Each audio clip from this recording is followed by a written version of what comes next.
Our partnership brings together diverse individuals and organizations throughout our community to create an ecosystem of end-of-life care within our community, so that no matter what door you enter, you can find the resources that you need to normalize conversations, to document your wishes, and to get comfortable talking about death and dying.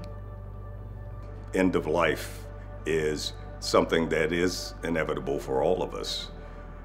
And it's not something that is just for the aged. So having a plan and having a strategy is extremely important for all of us. And understanding that having a plan makes it better for those that we leave behind.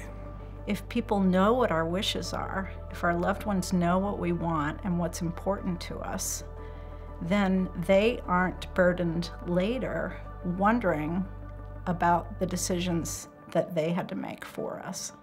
Well, the partnership is critical because, again, we cover the entire life cycle. In fact, the last time that we went out to ask the community what they wanted their United Way to actually engage in, to accomplish, it was to cover the entire life cycle. So the end-of-life care partnership helps us to cover the transition that is inevitable for all of us. I think, like with most conversations, we always have to consider the audience.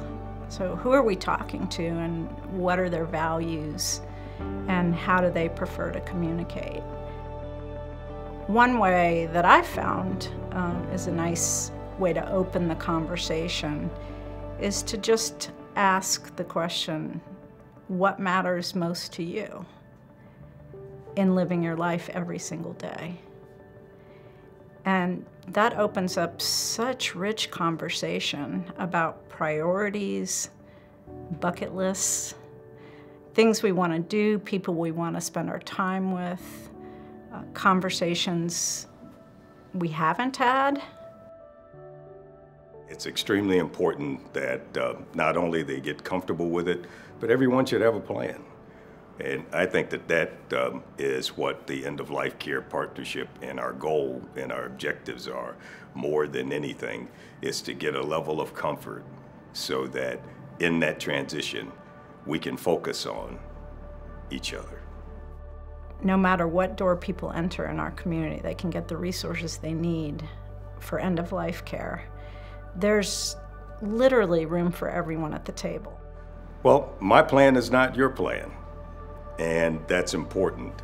We live in a community of diverse cultures and diverse people.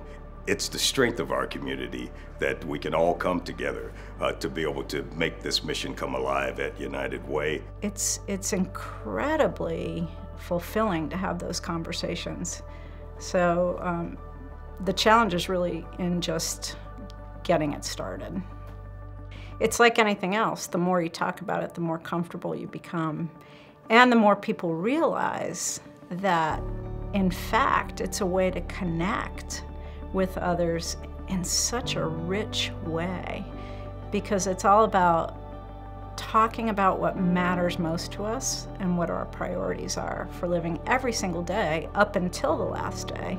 For me, being able to put my wishes down and also take care of my advance directive and get my will in order, all of those things I did not do for me. I did those things for them, for my loved ones, so that they can have a roadmap and a comfort level to know that it's okay. I'm okay with the transition, and they are okay, should be okay with the transition too.